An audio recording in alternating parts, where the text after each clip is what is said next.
우리 시간 함께 하나님의 말씀 읽도록 하겠습니다.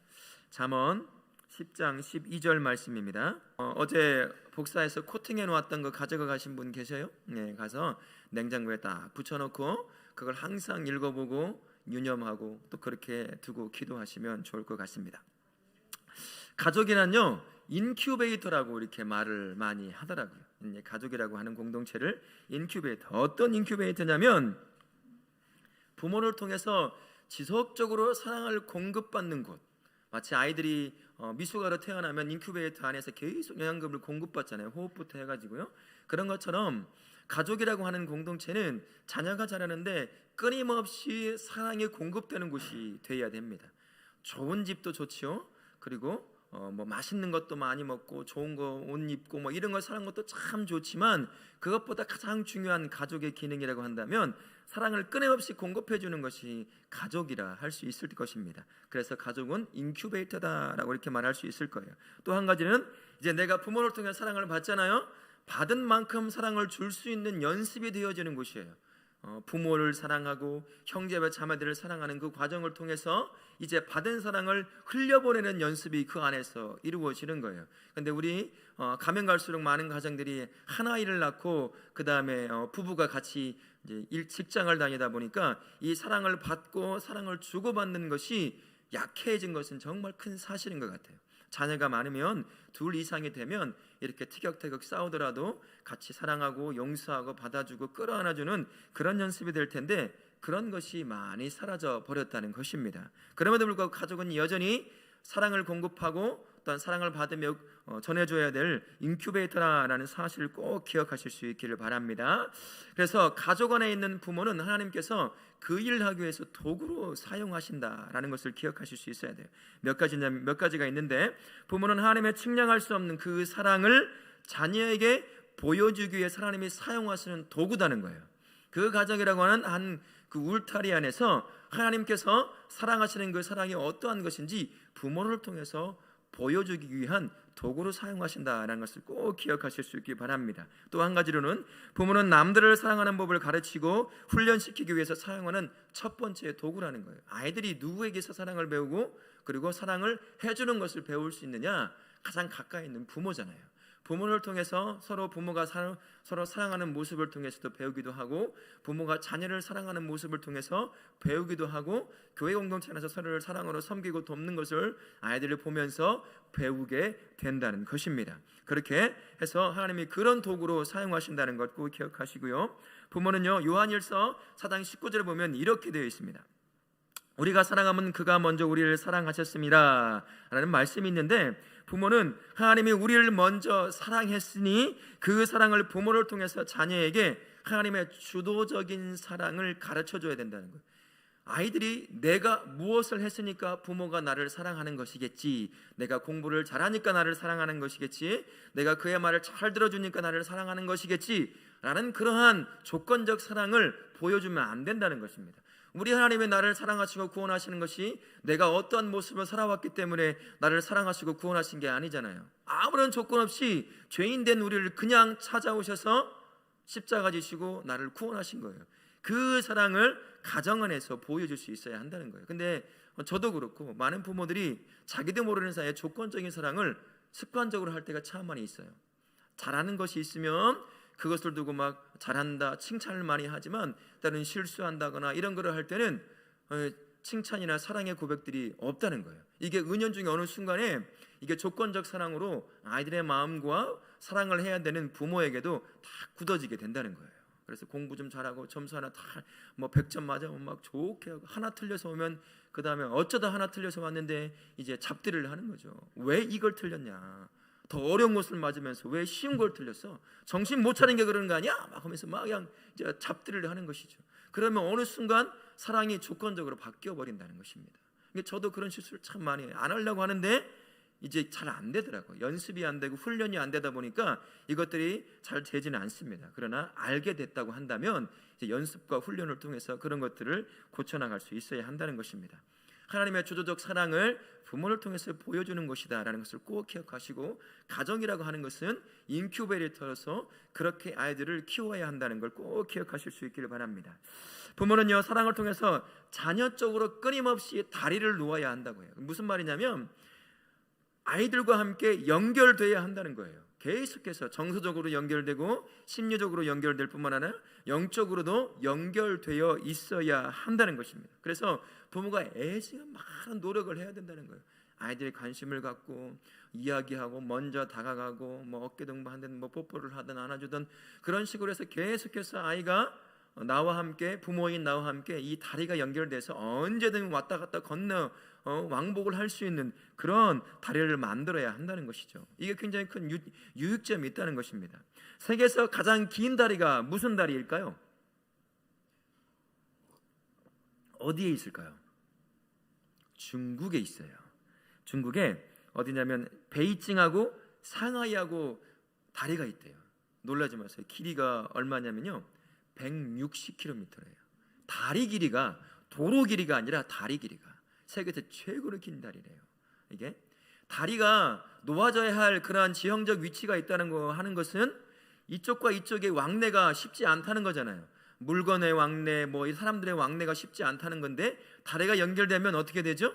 왕래가 쉽고 거래가 많아지고 부흥이 일어나는 곳이에요. 마찬가지로 부모가 지속적으로 자녀들에게 다리를 놓기 시작하면 이제 아이가 부모를 찾아오고 부모가 아이들에 가는데 쉬워진다는 거예요. 그래서 언제든 대화를 나눌 수 있게 되고 또 그의 마음도 알 수 있는 그러한 길이 열린다는 것입니다. 근데 많은 부모들이, 자녀들이 이 다리가 연결이 되어 있지 않은 부모들이 있어요. 집이라고 하는 물리적 공간에는 한 곳에 같이 살아요. 그죠? 근데 몸만 같이 살지 정서적이며 심리적이고 영적인 연결다리가 완전히 끊어진, 아예 생성이 안 된 그런 자녀들도 정말 많습니다. 소통이 안 돼요. 대화를 할 수가 없어요. 이게 끊어졌기 때문이에요. 누가 그 일을 해야 될까요? 자녀가 애를 써서 부모랑 다리를 놓아야 애를 써야 될까요? 그게 되지가 않아요. 우리도 겪어와서 알지만 부모가 자신 것을 내려놓고 지속적으로 접근하고 대화하고 어떤 식이든 계속해서 만나서 이 심리적인 다리, 영적인 다리를 계속 놓아줘야 한다는 것입니다.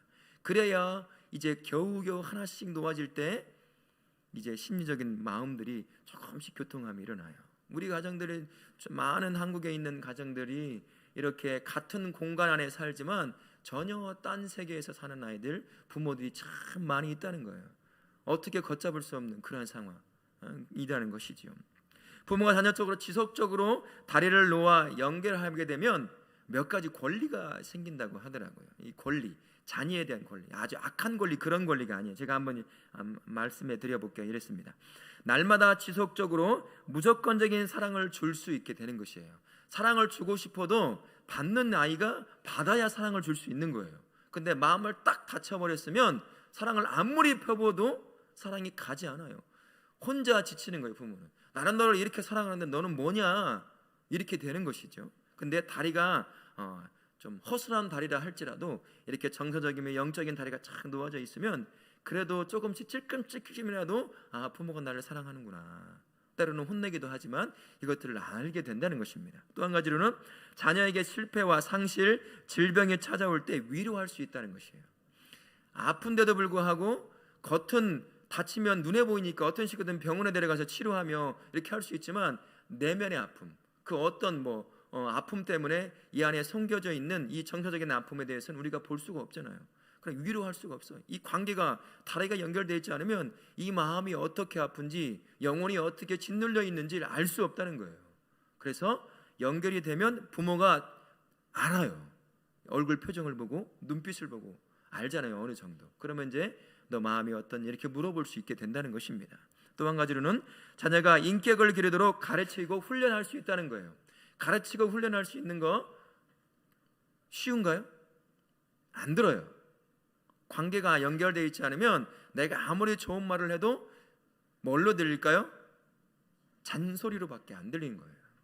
근데 관계가 형성되어 있어요. 다리가 연결되어 있단 말이죠. 그러면 말을 해도 잔소리로 들려지는 것이 적어진다는 거예요. 그래서 훈계를 하고 건강하게 자랄 수 있는 것들을 이야기를 해주면 조금이라도 듣는다는 거예요. 근데 관계가 연결됐으면 속으로 아빠 당신이나 잘하시지 왜 나한테 그런 말을 해? 에? 교회 가면 이렇고 밖에 나가면 저러더구만. 혼자 좀 잘하시지. 이렇게 돼버린다는 것이에요. 또 한 가지로는 올바른 행동의 기준을 가르칠 수 있습니다. 가르치려고 해도 삶의 기준을 가르치려고 해도 관계가 연결되어 있지 않으면은 내가 전하는 것들은 모든 것이 잔소리가 되기 때문에 가르칠 수가 없어요. 그래서 관계, 이 다리를 놓으려고 애를 써야 한다는 것입니다. 또 한 가지, 자녀가 불순종하거나 그릇된 행동을 할 때 징계할 수 있어요.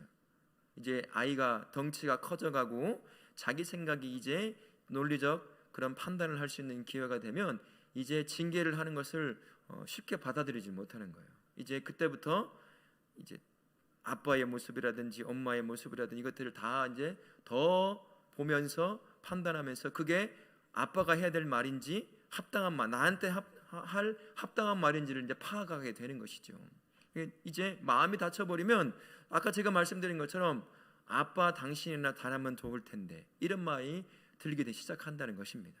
이 관계에 다리가 놓아질 때 이것이 깨지면서 정말 징계가 들어가고 내가 잘못했구나는 것을 알 수 있는 길이 생긴다는 것이에요.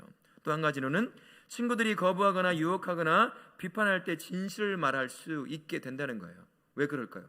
또래 집단 아이들이 가장 강해요. 이때는. 그래서 또래 집단 아이들에게 혼자 고립될까 봐 두려워서 그들에게 나쁜 것이 있을 때 말을 못 하거든요. 그냥 아닌 것을 알면서도 쫓아가는 거예요. 왜 그럴까요?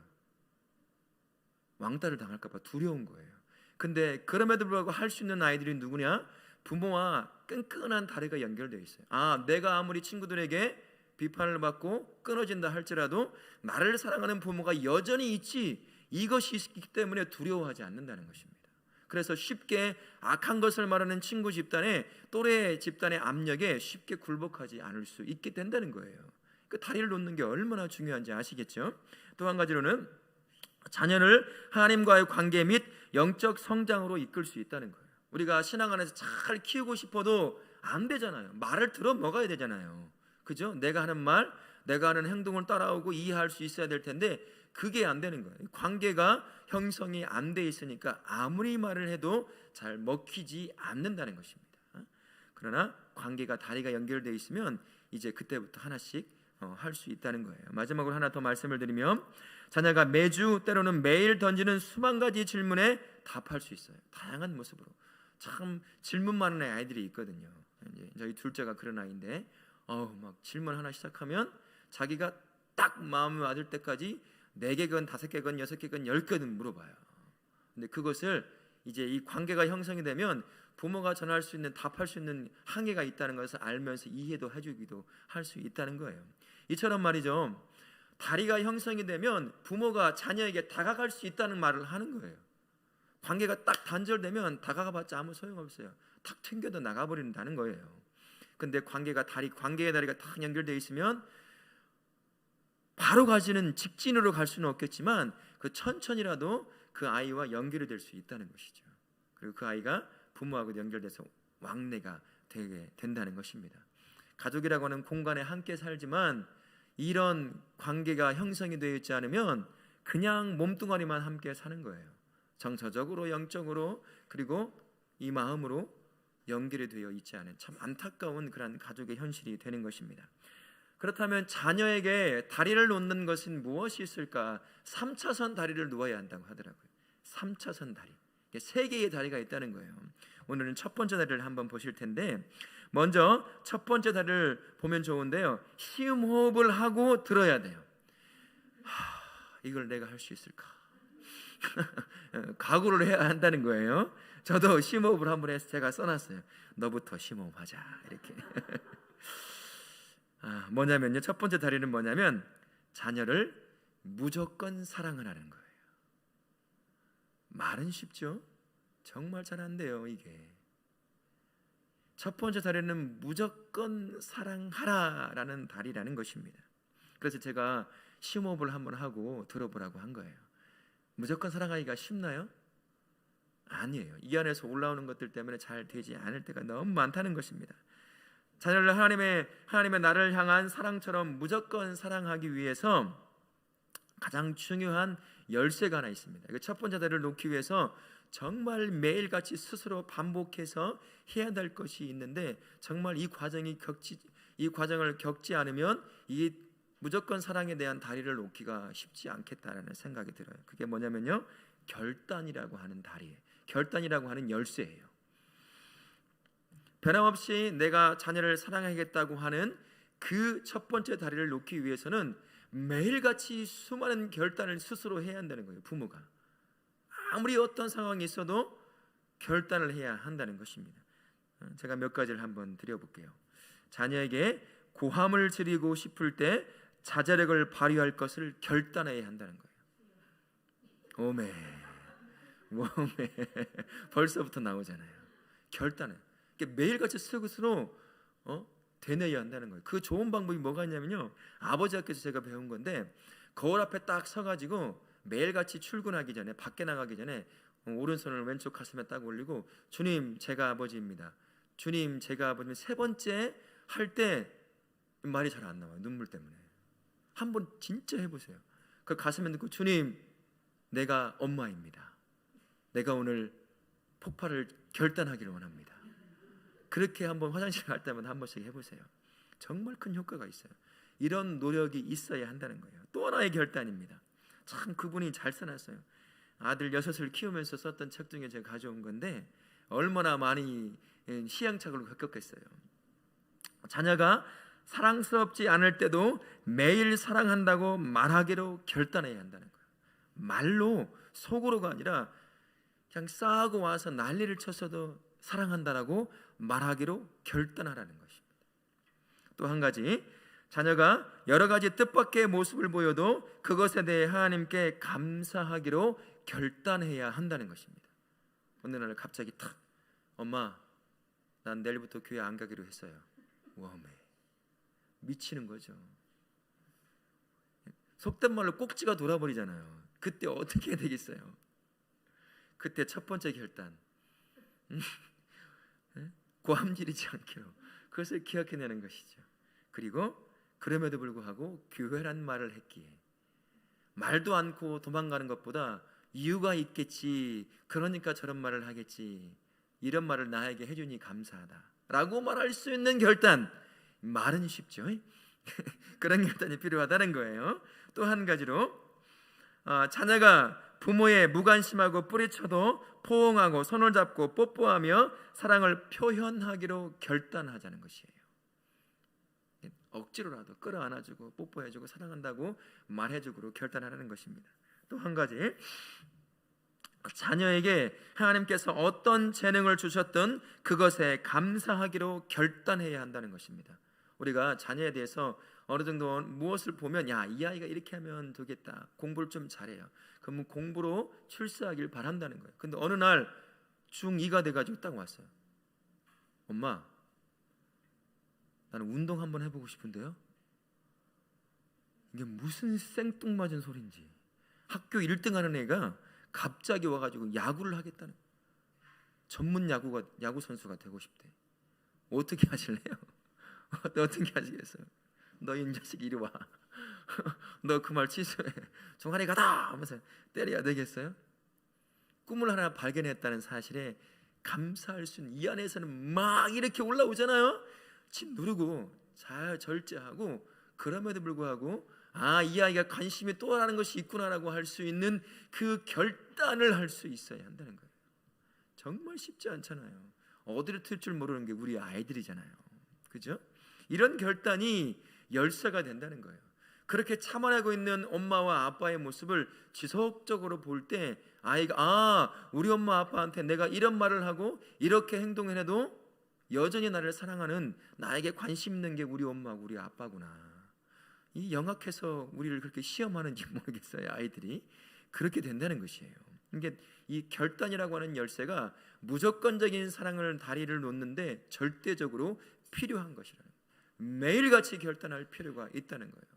새벽기도 나오셔가지고 이것을 읊조리면서 결단하는 거예요. 하나님 이렇게 절제할 수 있는 능력을 주십시오. 결단하고 계속 기도해 나가야 된다는 것입니다. 이렇게 해야 하는 이유를 이렇게 적었더라고요. 부모는 자녀보다 더 성숙하고 더 하나님을 의지하며 더 많이 기도하고 더 끈질기게 사랑해야 하기 때문이에요. 그게 부모니까 해야 한다는 거예요. 옆집 친구를 두고 한다면 그렇게 할 필요가 뭔 필요가 있겠어요.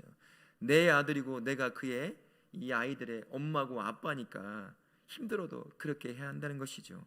본을 보여야 할 사람이 부모이기 때문이에요. 그런 결단이 있어야 한다는 것입니다.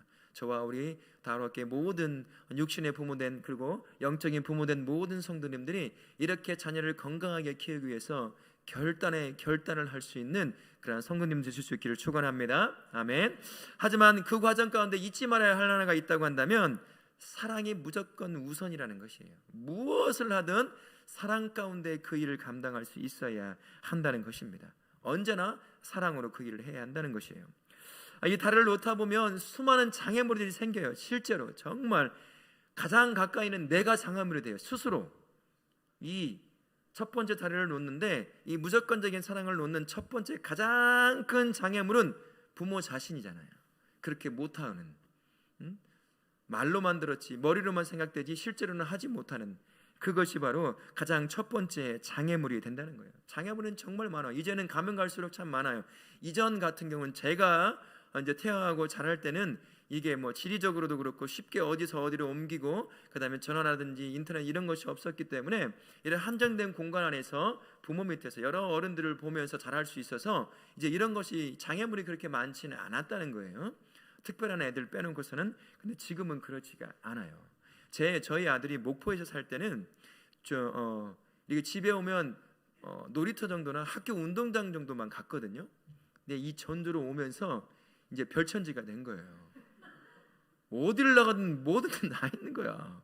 어디 갈 때마다 저랑 부모인 자녀는 항상 같이 갔단 말이에요. 뭐 다이소를 가든 어디를 가든 거리가 있었기 때문에. 근데 지금은 뭐든지 나갈 수. 이렇게 바뀌어 버리더라고요. 그러니까 통제할 수 있는, 가르칠 수 있는 공간이 넓어지다 보니까 이 장애물들이 더 많아지는 거예요. 몇 가지 한번 제가 얘기해 줘 볼게요. 작은 거부에서 가출에 이르기까지 온갖 반항들, 이제 그런 일이 있죠. 속임수, 이제 거짓말, 뭐 이런 것들이 있습니다. 게임 중독, 우리 자녀들 중에 게임 중독 걸린 아이 있나요? 중독 수준으로 이런 것입니다. 소셜 미디어에 중독되어 있는 아이들이 있어요. 바로 옆에 있는 친구들에게 말로 하면 되지만 카톡으로 대화를 나누는 아이들, 바로 옆자리에 앉아 있는데 부모들도 이제 그런 아이들을 어떻게 소통할 수 있겠어요? 그 다음에 알코올 남용과 흡연들, 이게 뭐 보통이 되어버린 것 같은 그러한 현상이 되어가고 있죠. 그리고 성적인 타락들, 그리고 버릇 없는 것들, 예의가 없는 것들이 있어요. 그 다음에 포르노라든지 또래 집단의 폭력적인 압력들이 있어요. 자기는 하고 싶지 않은데 거기에 끼지 못하면 이게 도태되는 것 같은 느낌을 받기 때문에 나쁜 것이라는 것을 알면서도 살짝 끼어들어가는, 그래서 큰 어려움을 당하는 아이들이 상당히 많이 있습니다. 같이 살고 싶다거나 왜 나를 낳았냐고 대놓고 말하는 아이들이 있어요. 이럴 거면 나를 왜 낳았어? 아이고 참, 이런 말을 하는 그런 장애물도 있다는 거예요. 그리고 믿음의 부모로서 듣고 싶지 않은 것들, 나 예수님 안 믿어요, 나 예수님 못 믿겠어요, 이해할 수가 없어요, 믿을 수가 없어요 라고 말하는 것입니다. 되돌릴 수 없는 실수를 저지르는 아이들도 있어요. 근데 이것들이 가면 갈수록 줄어들면 좋겠는데 시간이 흐르면 흐를수록 많아진다는 게 문제예요. 이런 장애물들이 정말 많아요. 그래서 무조건적으로 사랑하는 그 사랑이 정말 어려울 때가 너무 많다는 거예요. 사랑하려고 다가가면 언제든 다른 곳을 향해 인생이 집중되어 있는 아들을 만나게 되거든요. 그리고 내가 사랑한다는 걸 이 아이가 알기나 할까? 느끼거나 있을까? 뭐 이런 것들 때문에 이런 장애물들이 크게 우리로 하여금 이 사랑의 다리를 놓는데 많은 이 걸림돌이 된다는 사실을 미리 알고 있어야 돼요. 우리가 이런 상황 가운데서도 불구하고 하나님이 부모로 세우셨으니 그 무조건적인 사랑의 다리를 놓으려고 기도하면서 주님의 능력으로 끊임없이 그렇게 다리를 놓아야 한다는 것입니다. 우리 다우라 공동체에 오는 다른 여러 다음 세대 아이들에게도 영적 부모도 마찬가지예요.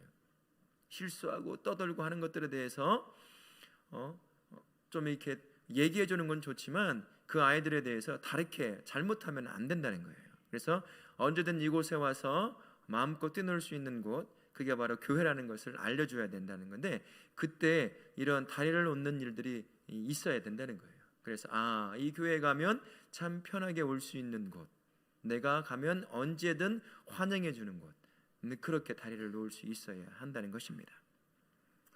이런 장애물을 뚫고 부모는 평생 자녀에게 다리를 놓아야 합니다. 출가한 아이도 마찬가지예요.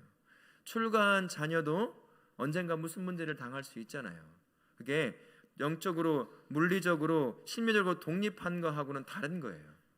마치 그렇게 다른 거라고 생각하시고, 그럼에도 불구하고 힘든 일이 있을 때 하나님을 찾으며 기도의 도움을 요청할 수 있는 게 누구겠어요? 바로 부모잖아요. 근데 그런 다리를 계속 놓아주면서 이제 언제까지나 그 뒤에서 사랑으로 기도하며 섬기는 그런 부모가 있다는 것을 여전히 가르쳐 주어야 한다는 것입니다. 이렇게 다리를 끊임없이 놓으려고 할 때 자녀들은 부모가 여전히 나를 사랑하고 있는지를 그때그때 점검받으면서 안다고 해요. 우리는 잘 모르겠지만 내가 이렇게 했을 때 우리 엄마는 나를 사랑하지 않을 거야. 우리 엄마가 이런 걸 너무 좋아하거든. 근데 난 이걸 못했어. 나는 분명히 엄마한테 책망받을 거야. 이런 기대를 하고 있다는 거예요. 그런데 어느 날 엄마의 기대에 못 미치는 그것을 하고 왔는데 그래도 사랑한다고 끌어안아주는 거예요. 깜짝 놀라는 거예요. 우리 엄마는 진짜 나를 사랑하고 있구나. 이렇게 안다는 것입니다. 그리고 나를 조건과 상관없이 믿어주실까 하는 생각을 가지고 있기 때문에 언제든지 계속해서 이 무조건적인 사랑의 다리를 놓으려고 애를 써야 되는 게 부모다라는 것입니다. 우리 다우라교회 모든 부모님들, 그리고 영적인 모든 부모님들은 다 우리 다우라교회에 있는 모든 사람, 다음 세대 자녀들에게 이 무조건적인 사랑을 놓으려고 애를 써야 한다는 것입니다. 그렇게 해서 다리가 놓아질 때 영적으로도 그렇고 또한 심리적으로 그렇고 이 다리가 연결되면 또 힘들 때 사춘기에 들어간 아이라 할지라도 이 관계가 형성되는 거예요. 저도 이제 곧 큰 아이가 이제 그런 입장에 놓여 있어요. 이제 첫 번째 이제 겪게 되는 일들이라 상당히 두려움도 있고 걱정도 있고 어떻게 잘 이겨나갈 수 있을까를 하는데 때마침 이런 좋은 것들을 만나게 해주셔서 저도 준비될 수 있는 기회가 되고 우리 다우라 교회에 있는 모든 성도님들도 그렇게 함께 준비될 수 있다는 사실에 참 감사할 수 있었습니다. 부모는 믿음의 선배라는 사실을 항상 기억해야 합니다. 고집스럽게 죄를 쫓아가는 우리를 변함없이 사랑하시는 하나님, 그 하나님을 기억할 필요가 있어요. 왜 무조건적인 사랑을 부모가 해야 되느냐라고 물어볼 때 고집스럽게 우리는 죄의 그 길을 쫓아가려고 해요. 하나님이 안 된다고 말하는데 하나님 아버지가 여기서 멈춰, 그만해야 된다 라고 끊임없이 말하는데도 끊임없이 내가 좋은 길로 가려고 하는 것이 성인된 부모의 삶이라 할 수 있어요. 그럼에도 불구하고 하나님은 사랑하셔서 선하고 옳은 길로 계속해서 우리를 이끌어 가시거든요. 그 하나님의 사랑 때문에 우리도 똑같이 나에게 맡겨진 우리 아이들, 청지기로서, 대리인으로서 그 아이들을 내가 받고 있는 그 무조건적인 사랑을 통해서 아이들을 그렇게 사랑하려고 다리를 끊임없이 놓아야 한다는 거예요. 하루에 수십 번씩 속이 뒤집어지는 일이 발생할 수 있습니다. 속상한 일이 발생할 수 있고 자녀 때문에 내가 왜 이런 고생을 해야 하나 하는 후회가 오는 경우도 있을 수 있겠습니다만, 그러나 하나님의 나를 어떻게 사랑하는지를 한번 생각해 보면 돼요. 내가 이런 아이와 같았지, 지금도 이런 아이와 같이 고집스럽게 죄를 쫓아가려고 하는 건 난데, 그럼에도 불구하고 하나님은 여전히 한 번도 변함없이 나를 사랑하시는 분이 우리 하나님 아버지시지, 이제 내가 자녀를 그렇게 사랑해야 되겠다 그러면서 끊임없이 그 무조건적인 사랑의 다리를 놓아야 한다는 것입니다. 그 과정에 수많은 장애물들이 있어요. 가장 앞서 있는 장애물이 자신이잖아요. 이 장애물도 있고 자녀라고 하는 환경이라고 하는 수많은 영적인 이런 물리적인 환경이라고 하는 많은 장애물들이 있지만, 그럼에도 불구하고 내가 사랑하기로 결단하고 내 자식을 사랑하기로 결단하고 이 장애물을 뚫고 이 아이들을 사랑하고 그 아이들에게 무조건적인 사랑의 다리를 계속 놓으려고, 그게 언제 걸릴지 모르죠. 시간이 얼마큼 걸릴지, 얼마나 많은 눈물이 흘러야 될지 모르지만 그래도 부모니까 그 사랑의 다리를 놓아야 한다는 겁니다. 그러할 때 부모를 통해서 하나님이 사용하시기에 잘 준비된 믿음의 아이, 꿈과 비전을 갖고 삶을 열정적으로 사용하는 그런 아이들로 한 단계 한 단계 준비되어 우리를 언제 어느 순간 독립해서 나가서 멋지게 하나님 앞에 쓰임받는 그런 아이들로 세워지게 될 것입니다. 자녀를 양육하면서 힘들고 어려울 때마다 성령 하나님의 능력과 지혜를 구하면서 육신의 부모의 역할과 영적인 부모의 역할을 포기하지 않고 끝까지 감당하실 수 있기를 예수님의 이름으로 축원합니다. 아멘.